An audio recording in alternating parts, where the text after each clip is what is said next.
Oke, halo Binesian. Di kesempatan kali ini, saya ingin menginterview salah satu mahasiswa dari jurusan School of Information System. Mungkin boleh perkenalan dulu. Oke, halo semuanya. Nama saya Lanut Fernando, dipanggilnya Nando. Sekarang saya seorang mahasiswa di BINUS, jurusan Sistem Informasi. Em, Tadi udah sebut di semester belum ya? Semester 5, khususnya ambil peminatan Business Intelligence. Salam Oke, kenal. halo Nando, gimana nih kabarnya? Baik, lagi hektik ya akhir tahun. Oke, akhir tahun sih benar. Kalau boleh tahu, kesibukan sekarang tuh lagi ngapain aja sih? Oke, sekarang paling akhir-akhir ini aku lagi sibuk kuliah pastinya, tapi sambil kuliah aku juga sambil magang, lagi internship. Habis itu sama freelance sih, tapi yang utama tuh kuliah dan magang gitu. Oke, nah untuk magangnya sendiri, bisa jelasin nggak sih tempat magang kantornya tuh bergerak di bidang apa tuh? Oke, jadi untuk 5 bulan terakhir itu aku lagi magang di Anti Graffiti.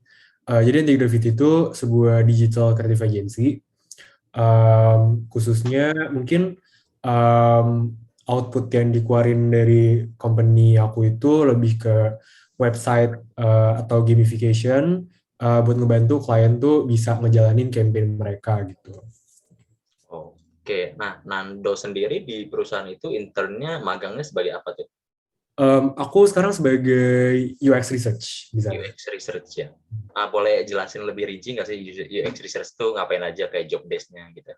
Oke, jadi mungkin secara garis besar aku main jobnya itu ada dua. Pertama tuh usability testing. Jadi misalkan sekarang itu klien udah ada websitenya, baik itu dari yang kita udah pernah bikin sebelumnya atau enggak website klien sendiri yang udah pernah mereka bikin sebelumnya, itu biasanya aku yang jalanin usability testingnya. Dan aku tuh in charge buat the whole planningnya dari meeting sama klien buat nanya mereka tuh sekarang problemnya lagi apa, terus kayak jelasin website secara general. Habis itu mungkin di situ aku bikin timeline-nya dulu, dan di situ aku juga tektokan nih sama divisi yang lain. Aku nanya-nanya misalkan dari divisi desain kira-kira butuh berapa lama, misalnya nanti ada feedback atau enggak. Untuk aku sendiri nih kira-kira aku butuh ngejalanin usability testing ini berapa berapa hari sih untuk tiap bagiannya gitu.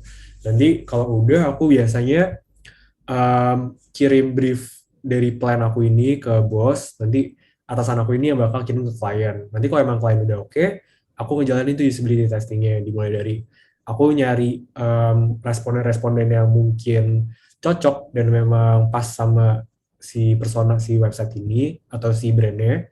Habis itu aku set meeting sama mereka buat ngejalanin usability testingnya, dan nanti dari hasil itu aku synthesize, aku bikin reportnya dan di present ke klien gitu.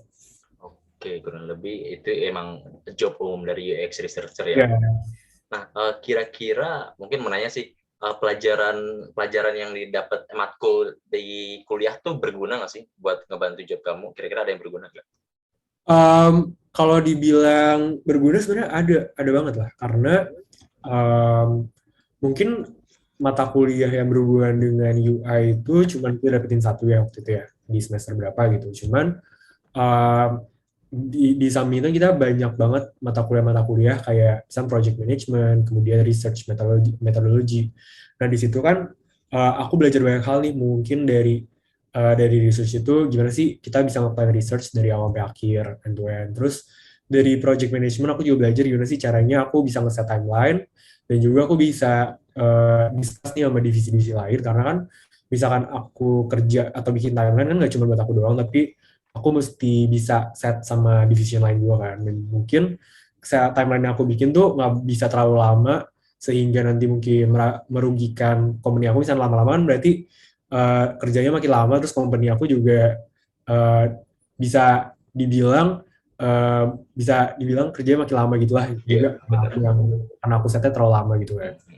Atau nggak misalnya aku setnya terlalu cepat bisa aja menyusahkan diri aku sendiri. Jadi dari matkul project management aku juga belajar kayak gimana sih caranya bisa ngeset timeline project tuh properly gitu.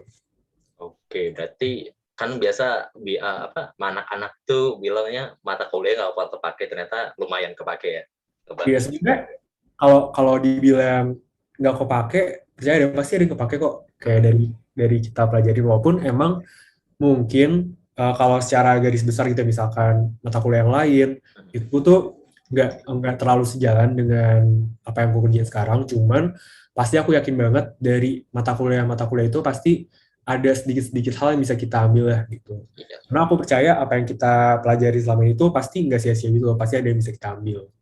nggak mungkin sia-sia, bener banget. Oke, mungkin aku lanjut aja. Kira-kira udah 5 bulan berarti ya? Di company ini ya udah 5 bulan ini. Oke, kalau boleh tahu udah dapat project apa aja sih? Oke, jadi sebenarnya so far udah nge-handle 5 FMCG company. Untuk nama company-nya aku nggak tahu sih boleh dibilang apa enggak, karena takutnya confidential gitu ya. Mungkin boleh di-hide dulu, di-hide aja. Ya, kayaknya confidential gitu ya. Cuman Hmm. mungkin secara garis besar beberapa company yang aku handle ini company rokok gitu ya, website rokok. Dan biasanya website rokok ini fokusnya lebih ke bisa apa ya? Bisa provide branding mereka tuh dengan cara lain, nggak cuma jual rokok tapi lebih jualan Oh, nge-create a whole new ecosystem buat para usernya ini bisa gain new knowledge dan segala macamnya gitu. oke, lumayan gede juga ya project yang udah di-handle anak magang.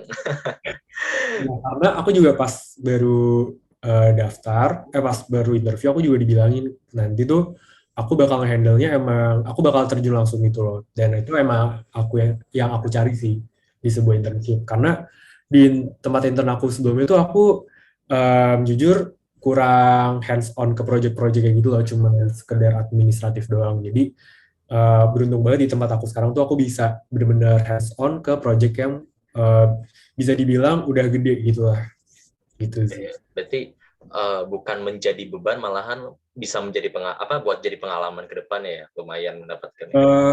Iya beban sih beban ya jujur, cuman worth it lah menurut Worth it, worth it. Oke, aku lanjut deh. Untuk jadi di job kamu itu kira-kira skill yang dibutuhin tuh apa sih sekiranya? Oke. Skill yang dibutuhin sih pertama mungkin how to interview properly kali ya, karena jujur pas aku pertama kali masuk tuh uh, hal-hal yang aku tahu tentang interview itu kan sekedar teori doang kan ya. Tapi pas terjun tuh kita mesti bisa fleksibel, kita bisa menyesuaikan questions-questions atau apa yang kita pengen cari ini dengan respondennya gitu. Karena kan nggak semua responden itu sesuai dengan kita gitu ya. Misalkan, contohnya misalnya aku kemarin kan untuk brand rokok ini kan mereka ada tier-tier gitu kan, ada rokok yang high end, ada juga yang untuk mungkin social economic class itu yang versi middle to low gitu. Nah, kita mesti bisa menyesuaikan nih, mungkin dari gaya bahasanya, misalkan kita nge-interview ke orang yang mungkin gaya bahasanya nggak terlalu bisa nge-cover yang bahasa yang ribet-ribet gitu ya. Jadi kita mesti bisa tuh, misalnya kita cari alternatif bahasanya, alternatif kata-katanya gitu.